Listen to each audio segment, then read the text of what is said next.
पारनेर तालुक्यातील जनतेची फसवणूक करणारे नेतृत्व जनतेने विधानसभेला दूर केले आहे। आता जिल्हा परिषद पंचायत समिती निवडणुकीमध्ये सत्ता महायुतीला एकत्र आणायची असेल तर एकत्रित लढा, एकटे लढलो तर कठीण आहे, अशा शब्दात आमदार काशीनाथ दातेसर यांनी कार्यकर्त्यांना सूचना दिल्या। पारनेर तालुक्यातील महायुतीच्या कार्यकर्त्यांच्या मेळाव्यात ते बोलत होते।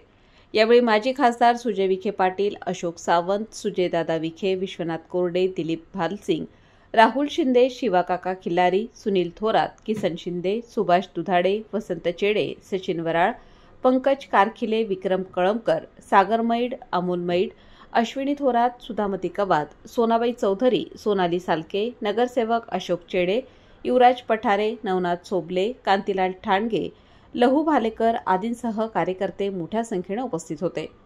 यावेळी पारनेर तालुका दूध संघाचे अध्यक्ष संदीप ठुबे, उपाध्यक्ष कल्याण काळे व संचालक यांचा सत्कार करण्यात आला।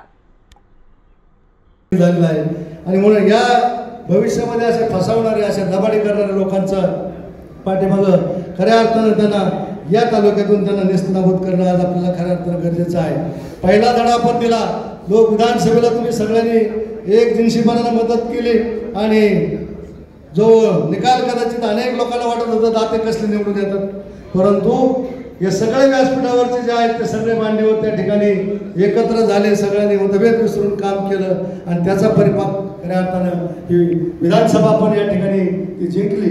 आणि विधानसभेच्या निवडणुकीनंतर राहुल पाटलांनी सांगितलेलं खरं आहे, अगदी खऱ्या परिस्थितीमध्ये आज प्रत्येक गावामध्ये शांतता आहे, कुठल्याही गावामध्ये भांडण तंटा नाही, परंतु तरी देखील काही गावांच्या मध्ये टोरफोड चालूच आहे। जसं पाडोलीमध्ये सांगितलं 5 लाख रुपये त्या लोकांनी सांगितलं आम्हाला 20ला द्या, 20चं काम चाललंय, आम्हाला कमी पडले, हे सुशोभीकरणाच्या नावाखाली 5 लाख रुपये त्यांना दिले।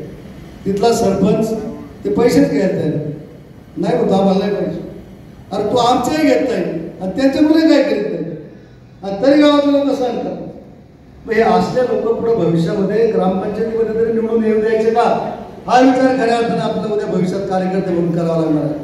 ज्या ग्रामपंचायतीमध्ये अशी परिस्थिती आहे त्या परिस्थितीमध्ये त्या ग्रामपंचायतीतली ही जी सत्ता आहे, ही सत्ता उद्याच्या निवडणुकांमध्ये उतरून टाकावी लागणार आहे। जिल्हा परिषद पंचायत समितीच्या माध्यमातून देखील आपल्याला उद्या निवडणुकांना सामोरं जायचं।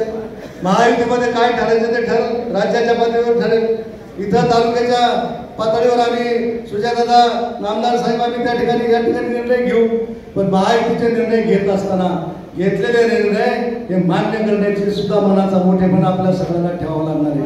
कारण जर आपसात भांडत बसलो आणि एकमेकाला पाण्यात पाहत बसलो तर पुन्हा जिल्हा परिषद पंचायत समितीची सत्ता देखील येणार नाही आणि विरोधक त्याचा गैरफायदा घेतील। म्हणून महायुतीच्या सगळ्या कार्यकर्त्यांना मला सजग करायचं आहे, एकटे लढलो तर कठीण जाईल निवडणुका, आपण ध्यानात घ्या, एकटे लढून चालणार नाही, सगळ्यांनी एकत्रपणे आणि महायुतीच्या माध्यमातून उद्या भविष्यात लढावं लागेल, तरच ही जिल्हा परिषद पंचायत समिती आपल्या ताब्यात येईल।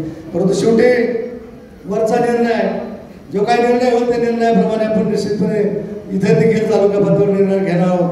परंतु आज या मेळाव्याच्या निमित्ताने मी आता फार बोलत नाही, कारण दादांना पुढे विमान पकडायचंय, त्याच्यामुळं फार काही न बोलता आज खऱ्या अर्थानं कोरडेदादांच्या वाढदिवसाच्या निमित्तानं त्यांनी पूर्वी प्रयत्न केला होता, महायुतीच्या सरकारच्या काळातून त्यांनी त्या ठिकाणी वडगाव दर्याला पर्यटन क्षेत्राच्या विकासासाठी जवळपास 2.25 कोटी रुपये त्या ठिकाणी आणि 9 कोटी रुपयाचा प्रोजेक्ट त्या ठिकाणी मंजूर केला।